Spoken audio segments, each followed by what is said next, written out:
Salted food ഉണ്ട്. അതായത് bacon, ഇങ്ങനെയൊക്കെയുള്ള സോൾട്ട്, മീറ്റ് പ്രോഡക്ട്സ് സോൾട്ട് ചെയ്ത് വെച്ചിരിക്കും, അല്ലെങ്കിൽ ഉപ്പിലിട്ട് വെച്ചിരിക്കും. അങ്ങനെ ക്രമാതീതമായിട്ടുള്ള ഉപ്പ് ചെന്ന് കഴിഞ്ഞാൽ ക്യാൻസർ ഉണ്ടാക്കുന്നുള്ള അന്താരാഷ്ട്ര പഠനങ്ങൾ കാണിച്ചിട്ടുള്ള സംഗതിയാണ്. മൂന്നാം ലോകങ്ങൾക്ക് ഇന്ന് ലോകത്തിൽ 2 കാര്യങ്ങളെ സാധ്യമാവുള്ളൂ ക്യാൻസറിന് വേണ്ടി. ഈ 2 അല്ലാതെ ഒന്നുമില്ല. ഒന്നാമത് പൈസ ഇല്ല.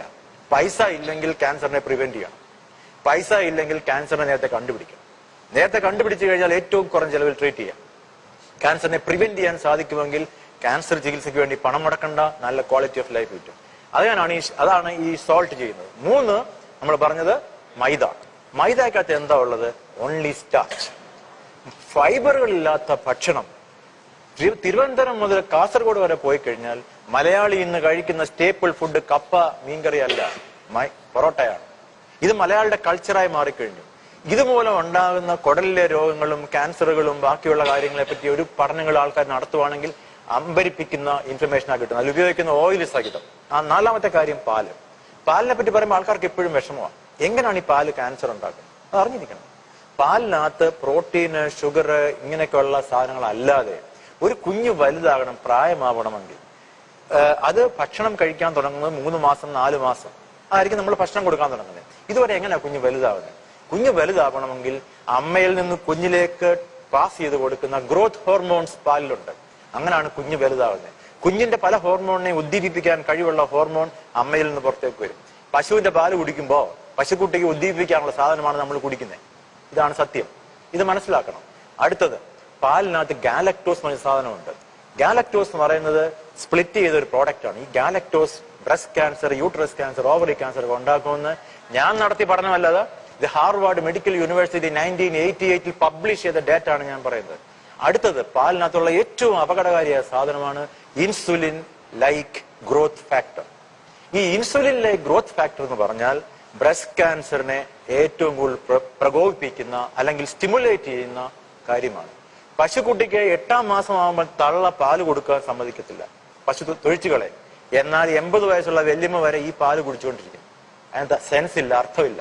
അപ്പൊ പാല് കുടിച്ചു കഴിഞ്ഞാൽ അലർജിയുള്ള എത്രയോ കുഞ്ഞുങ്ങളുണ്ട്, അവരാരും ജീവിച്ചിരിക്കുന്നില്ല. ഏറ്റവും ബലമുള്ള ആനിമൽ ആന എത്ര ലിറ്റർ പാല് കുടിക്കുന്നു? ഏറ്റവും നല്ല റേസിന് പോകുന്ന ഹോഴ്സ് എത്ര ലിറ്റർ പാല് കുടിക്കുന്ന ഒരു ദിവസം? അപ്പൊ ആരോഗ്യത്തിന് പാല് വേണമെന്ന് പറയുന്നത് ഒരു മൗഢ്യമായ കാര്യമാണ്. പ്രത്യേകിച്ച് ഇത്ര അഡൾട്ടറേറ്റഡ് മിൽക്ക് വരുമ്പോൾ അത് നമുക്ക് കരണീയമല്ല. ഏറ്റവും പ്രധാനമാണ് വൈറ്റ് റൈസ്. എന്താണ് ഈ വൈറ്റ് റൈസിന്റെ പ്രത്യേകത? നോർത്ത് ഇന്ത്യൻ ലോബി, മുമ്പേ പറഞ്ഞ അന്താരാഷ്ട്ര കാര്യത്തെക്കാൾ ഞാൻ പറയുന്ന നോർത്ത് ഇന്ത്യൻ ലോബി മലയാളിയുടെ തനതായിട്ടുള്ള ഭക്ഷണ പ്രക്രിയയെ മാറ്റിമറിച്ച ഈ പ്രധാന സംഭവമാണ് വൈറ്റ് റൈസ്. മലയാളി കൃഷി ചെയ്യാൻ താല്പര്യമില്ല എന്ന് അറിഞ്ഞപ്പോൾ അവൻ ഇങ്ങോട്ട് പമ്പ് ചെയ്ത് കൊടുത്തു വൈറ്റ് റൈസ്. ഈ വൈറ്റ് റൈസിൽ എന്തോ ഉണ്ട്? ആകെയുള്ളത് സ്റ്റാർച്ച് മാത്രം. തവിടിൽ എന്തോ എന്നുള്ള കാര്യം മലയാളിക്ക് അറിയില്ല. തവിടിനകത്ത് ബ്രാൻ ഓയിലുണ്ട്. എത്ര പേർക്കറിയാം? ലോകത്തിലെ ഏറ്റവും മികച്ച ഓയിൽ ഏതാന്ന് ചോദിച്ചാൽ ബ്രാൻ ഓയിലാണ്, തവിടിലെ എണ്ണയാണ്. അതിനകത്ത് വെജിറ്റേറിയൻ ആൾക്കാർ കഴിക്കാൻ പറ്റുന്ന omega-3 ഫാറ്റി ആസിഡുള്ള ലോകത്തിലെ ഒരേ ഒരു ഓയിലാണ് ബ്രാൻ ഓയിൽ. ഈ ബ്രാൻ ഓയിലിനകത്തുള്ള omega-3 ഫാറ്റി ആസിഡ് എല്ലായ്പ്പോഴും മീനെണ്ണയ്ക്കകത്തേ ഉള്ളൂ omega-3 ഫാറ്റി ആസിഡ്. ഇത് ഹാർട്ട് അറ്റാക്കിനെ പ്രിവെന്റ് ചെയ്യും, ക്യാൻസറിനെ പ്രിവെന്റ് ചെയ്യും. ഇനിയും തവിടിനകത്ത് വേറെ പല സാധനങ്ങളുണ്ട്, ബി കോംപ്ലക്സ് ഉണ്ട്. പക്ഷെ നമ്മൾ ഈ തവിടിന് സ്ഥാനം കൊടുത്തേക്കുന്നത് പശുവിന്റെ തൊഴുത്തിൽ, പശുവിന് തീറ്റയാവും. ഇതിന് മാറ്റം ഉണ്ടായില്ല എങ്കിൽ, ബ്രൗൺ റൈസ് നമ്മുടെ കൾച്ചറായി മാറിയില്ലെങ്കിൽ, ബ്രൗൺ ബ്രെഡ് നമ്മുടെ കൾച്ചറായി മാറിയില്ലെങ്കിൽ, ഗോതമ്പിനകത്തെ തവിട് നമ്മുടെ കൾച്ചറായി മാറിയില്ലെങ്കിൽ, മലയാളിയുടെ സ്റ്റേപ്പിൾ ഫുഡ് റൈസ് ആയ സ്ഥിതിക്ക് നമ്മൾ അപകടത്തിലൂടെ പൊയ്ക്കൊണ്ടിരിക്കുകയാണ്. മലയാളി അറിഞ്ഞിരിക്കേണ്ട വേറൊരു പ്രധാന കാര്യമുണ്ട്. പണ്ടൊക്കെ നമ്മളൊരാളെ ക്യാൻസർ എന്ന് പറഞ്ഞു കഴിഞ്ഞാൽ ഒരു 50-60 വയസ്സിന് മുകളിൽ പ്രായമുള്ള ആളുടെ ചിത്രമാണ് നമ്മുടെ മനസ്സിൽ വരുന്നത്. 22 വയസ്സ് 20 വയസ്സുള്ള ബ്രസ്റ്റ് ക്യാൻസർ സ്ഥാനാർബുദം ഓപ്പറേറ്റ് ചെയ്യുന്ന ഡോക്ടറാണ് ഞാൻ. 22 വയസ്സിൽ ജീവിതം പോലും കണ്ടിട്ടില്ലാത്ത 8 വയസ്സുള്ള പെൺകുട്ടിക്ക് ഞാൻ ബ്രസ്റ്റ് ക്യാൻസർ ഓപ്പറേറ്റ് ചെയ്തു. 8 വയസ്സ് മെൻസ്ട്രുവേഷൻ ആരംഭിച്ചതിന് ഉടനെ തന്നെ.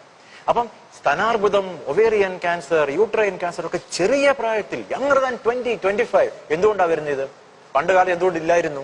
നമ്മൾ ചിന്തിക്കേണ്ട സമയമായിരിക്കും. ഈ ഷോ കാണുന്ന, സാറിന്റെ ഈ ഷോ കാണുന്ന കോടിക്കണക്കിന് ആൾക്കാരുണ്ടാവും. ചിന്തിക്കേണ്ട സമയമായിരിക്കുന്നു. മാറ്റം ഉണ്ടാവണമെങ്കിൽ മനസ്സിന്റെ ഉള്ളിൽ മാറ്റം ഉണ്ടാവണം.